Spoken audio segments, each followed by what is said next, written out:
برابر دی او زمونږ ستاسو مخکې د حضرت حمزه رضی الله عنه شهادت مخکې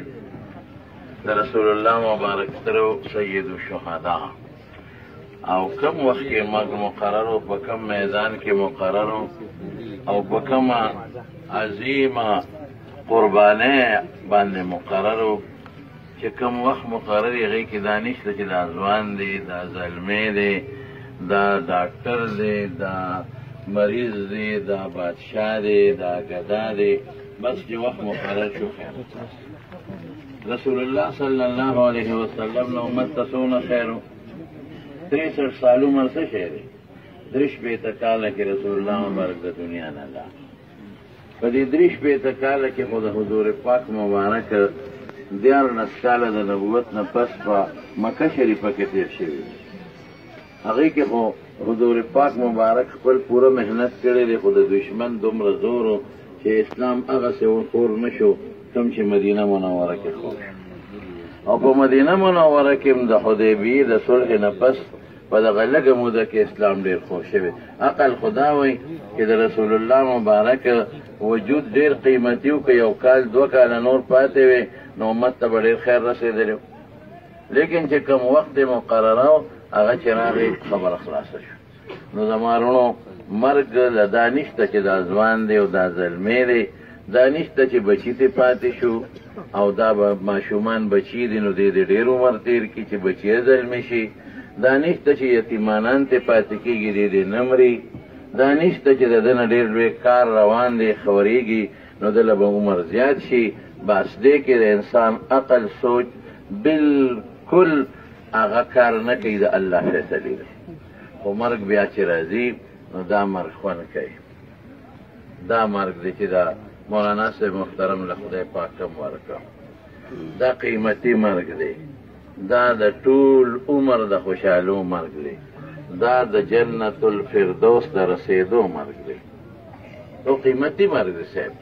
مونږ خلک خو په دې خوشحاله یو اصل کې د دنیا نظام الله داسې جوړ کړی دی دا فطري تقاضا ده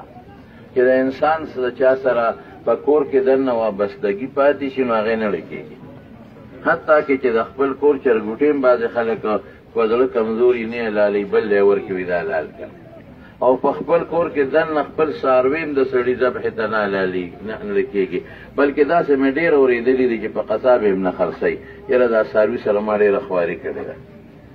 نو بیا انسان چې په کور کې دننه پاتې شي مور او پلار څونه خواري د انسان سره وکړي واده ولو کې بچي دا نه ړکېږي نو فطري تقاضا دا ده چې مړو پسې خلک خفه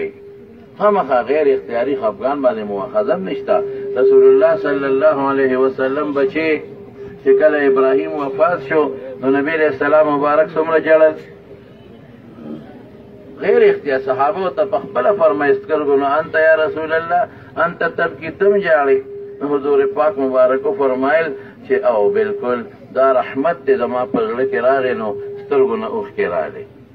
الله تعالی مؤاخذه بهذا ژبې ته اشاره وکړه او دغه ته اشاره وکړه چې په دې چغو باندې الله مؤاخذه کوي او غیر اختیاري سترګو نه اوښکې دي په هغې مؤاخذه نه کوي نو ګوره پته ولګېدله چې دا غم حضور پاک ته راځي دا نن دا غم دی ټولو ترې چې تاسو ولاړ یې یو ښکلی عالم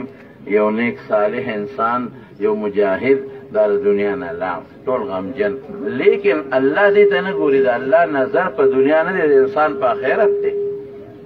هغه وایي چې زه دنیا پاسې مونږ به وړو څونه عمر به زمونږ پاتې هسې مونږ اوس په خپله بغیر د کونټۍ نه نشو ګرځېدلی کله داسې حالت را باندې راشي چې هغه ولاړه مړه تګ راغی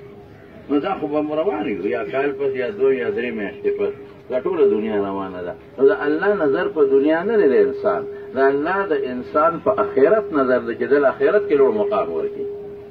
د آخرت کې لوړ مرتبه ورکړي او د مانو د شهادت نه لوړه مرتبه د 3 نمبر رتبه ده د نبوت نه پس بیا د صدیقیت مرتبه ده ورپسې د شهادت مرتبه ده